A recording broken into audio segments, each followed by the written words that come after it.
حکم ہے کہ بیمار کی عیادت کرنی چاہیے۔ اب ایک آدمی مرض الموت میں مبتلا ہے اور ظاہری یہی لگ رہا ہے کہ اس آدمی کا وصال ہو جائے گا، تو اس حوالے سے ہمیں حکم یہ ہے لَقِّنُوا مَوْتَاكُمْ لا الہ الا اللہ، اپنے مردوں کو لا الہ الا اللہ کی تلقین کرو۔ اور نبی علیہ السلام کی یہ بھی حدیث ہے کہ مردوں کے قریب سورہ یاسین کی تلاوت کی جائے۔ اسی طرح فرمایا کہ مردوں کے قریب یعنی تلقین کرنے سے مراد یہ ہے کہ ان کے قریب لا الہ الا اللہ پڑھو گے تو یقیناً اس کی زبان کی گرہ بھی کھلے گی اور وہ بھی لا الہ الا اللہ پڑھے گا۔ اور نبی علیہ السلام کا ارشاد ہے کہ جس کا آخری کلام لا الہ الا اللہ ہوگا اللہ تعالیٰ اس کی بخشش فرما دے گا، اس کے سارے گناہ بدیاں برائیاں ایک طرف اور یہ آخری سانسوں میں کہا گیا جملہ ایک طرف، کیونکہ اس کا اختتام خیر پر ہوا ہے، اس لیے اللہ تعالیٰ اس کی ساری خطائیں معاف فرما دے گا اس کلمہ طیبہ کی بدولت۔ اس سے پہلے بھی ایک سٹیج ہے کہ بیمار کے پاس جائیں تو اس کو کیا کہیں۔ نبی علیہ السلام فرماتے ہیں بیمار کے پاس جاؤ تو اچھی اچھی باتیں کہو، کیونکہ اس وقت فرشتے حاضر ہوتے ہیں جو تمہاری دعاؤں پر آمین کہتے ہیں۔ تو بیمار کے قریب جب بندہ دعا کرتا ہے تو اس کی قبولیت کے اسباب زیادہ ہوتے ہیں، وجہ یہ ہے کہ وہاں پر فرشتے حاضر ہوتے ہیں اور مومنوں کی دعاؤں پر آمین کہتے ہیں۔ اس کے علاوہ نبی علیہ السلام نے بیمار کو دم کرنے اور دعا کرنے کا بھی حکم دیا ہے۔ بہت ساری دعائیں منقول ہیں،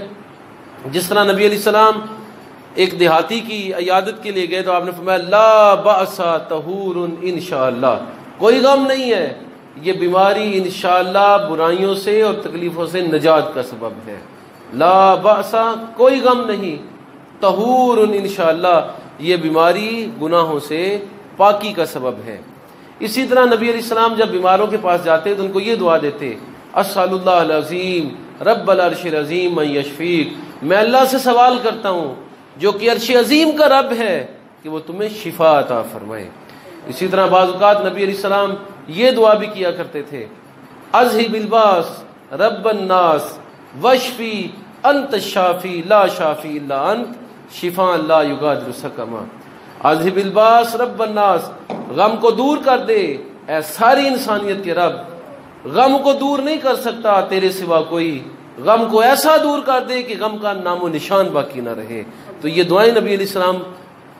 عیادت کے لیے جب جاتے تھے تو بیماروں کو دیا کرتے تھے۔ اسی طرح حضرت حسن و حسین جب تکلیف میں ہوتے یا ان کو نظر لگ جاتی تو نبی علیہ السلام ان کے لیے بھی دعا کرتے اور آپ فرماتے اعیذکما بکلمات اللہ التامات من کل شیطان وہامات ومن کل عین لامہ، میں تم دونوں کو اللہ کی پناہ میں دیتا ہوں، ہر نظر کے لگنے سے اللہ کی پناہ میں دیتا ہوں اور ہر شر سے اللہ کی پناہ میں دیتا ہوں۔ تو نبی کائنات صلی اللہ علیہ وسلم نے یہ دعائیں سکھائی ہیں کیونکہ یہ دعائیں بیماریوں سے نجات کا سبب بنتی ہیں، معاون ثابت ہوتی ہیں۔ اور نبی علیہ السلام حضرت امام حسن حسین کو جن الفاظ کے ساتھ دم کیا کرتے تھے فرمایا کرتے تھے کہ انہی الفاظ کے ساتھ میرے جد امجد حضرت ابراہیم علیہ السلام حضرت اسماعیل اور اسحاق کو دم کیا کرتے تھے، جن الفاظ کے ساتھ نبی علیہ السلام حسنین کریمین کو دم کیا کرتے تھے اعیذکما بکلمات اللہ التامات، میں اللہ کے مکمل کلمات کی پناہ میں تمہیں دیتا ہوں، من کل شیطان وہامات،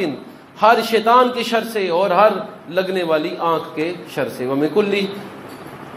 کل شیطان وہامات ومن کل عین لامہ، ہر لگنے والی آنکھ کے شر سے۔ تو نبی علیہ السلام کی یہ دعا ضرور یاد کرنی چاہیے اور بچوں کو ان الفاظ کے ساتھ دم کرنا چاہیے، انشاءاللہ بچوں کی بیماریوں کا سد باب یہی دعا ہے۔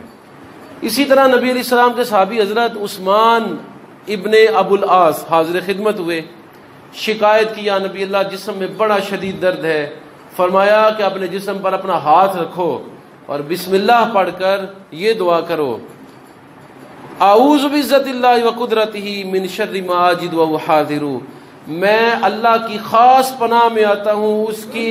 کلمات عزت کی بدولت کہ اللہ تعالیٰ مجھے میری تکلیف جس میں میں مبتلا ہوں نجات عطا فرمائے اور جس تکلیف سے میں ڈر رہا ہوں اس سے بھی نجات عطا فرمائے۔ حضرت عثمان کہتے ہیں میں نے 7 مرتبہ یہ دعا جسم پہ ہاتھ رکھ کے پڑھی، شروع میں بسم اللہ کے الفاظ پڑھے تو قسم بخدا اللہ نے فوراً مجھے شفا عطا فرما دی۔